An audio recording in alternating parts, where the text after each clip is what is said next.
See, it's a political correctness that really bothers me. When I first came to America, this crop was just starting, and I knew already back then it was not going to be a good thing. And Michael said, "You should not do these things here. You know, we should not do politically incorrect things." Well, because I know that I should not do things. I don't know. You remember Monty Python? You remember that song that never be rude to an Arab, an Israeli, a Saudi or Jew. Never be rude to an Irishman, no matter what you do. I'm not going to even do the rest of it because it's politically incorrect. Oh, but it was such, I miss those times when you could do Tom Lehrer. Remember Tom Lehrer? National Brotherhood Week. All the white folks hate the black folks, or the black folks hate the white folks, all the Christians hate the Protestants, and everybody hate the Jews. He said not to do this. Oops, I just did it. So, oh, those were such a good times. I'm so glad to see my many Jewish and non-Jewish friends here. Because I'm a cosmopolitan person. I like to stay neutral. Some of my friends are Republicans, some of my friends are Democrats, and I'm just a political ignoramus. I like to stay neutral and insult everybody. And then watch them fight. So, moreover, I mean, I once overheard a conversation that Rabbi had with a Catholic priest, and they were discussing the career opportunities. So Rabbi asked the Catholic priest, so how far you can go in your career? I said, well, if I'm really good and saintly in my ways, I can possibly become a bishop. And Rabbi said, and that's all?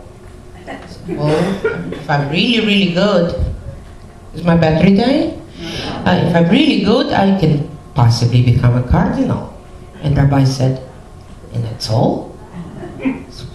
What? I mean, well, one of us possibly can become a pope. So that's all? So what do you want me to become, a god? So one of our boys did. Well, everybody knows that Jesus Christ was Jewish. Not only is historically correct, but also there's many proofs to that. First of all, he was 33 and he was still living with his mother. And then, well, he also believed his mother was a virgin. And his mother believed he was God, so of course he was Jewish. There's no question about it. I mean, Jewish boy.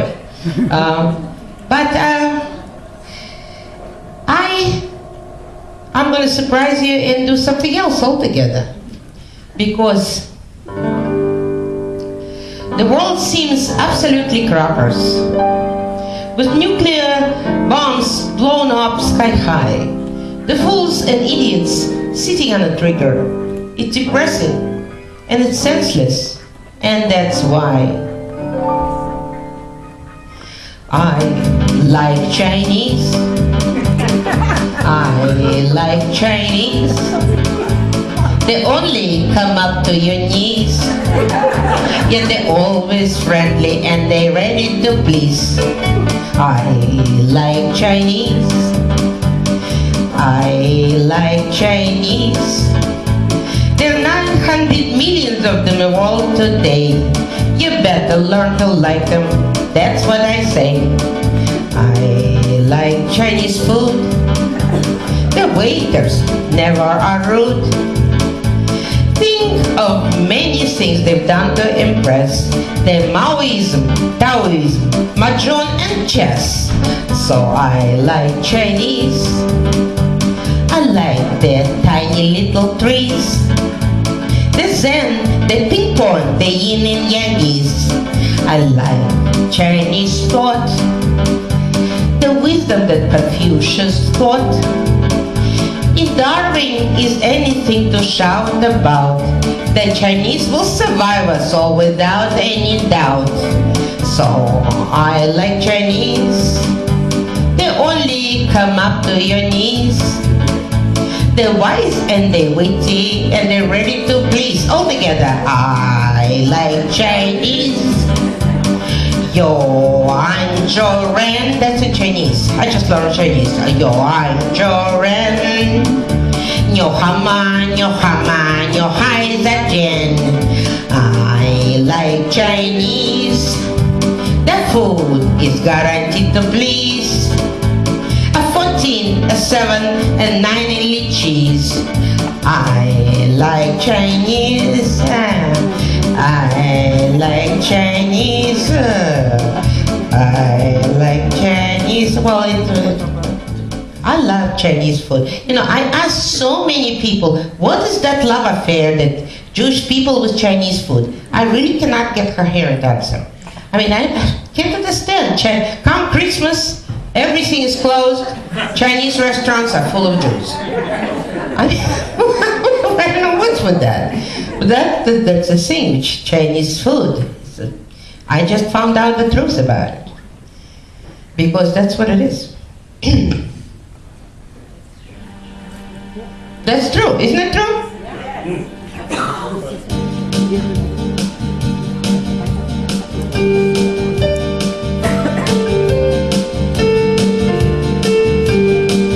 Did you ever think when you eat Chinese, it ain't pork or chicken but the fat Siamese? Yet the food tastes great, so you don't complain.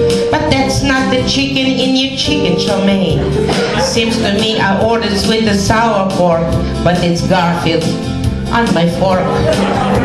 He's purring here on my fork. There's cat in the kettle at the Peking moon, the place where I eat every day at noon. They can feed you cat and you never know. Once they wrap it up in a dough, boy, they fry it real crisp in dough. Meow!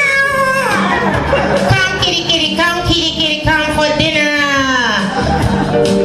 Shaolin asked if I wanted more, as he was dialing up his body at the old pet store. I said, not today, I lost my appetite. There's 2 cats in my belly and they want to fight. I was sucking on her leg and the tongue stood too, when I swear I heard it mew, boy. And that was when I knew there's a cat in the kettle in Peking moon. I think I'm gonna stop eating there. No, they say it's beef or fish or pork, but that's hairball on my fork. It's Garfield on my fork.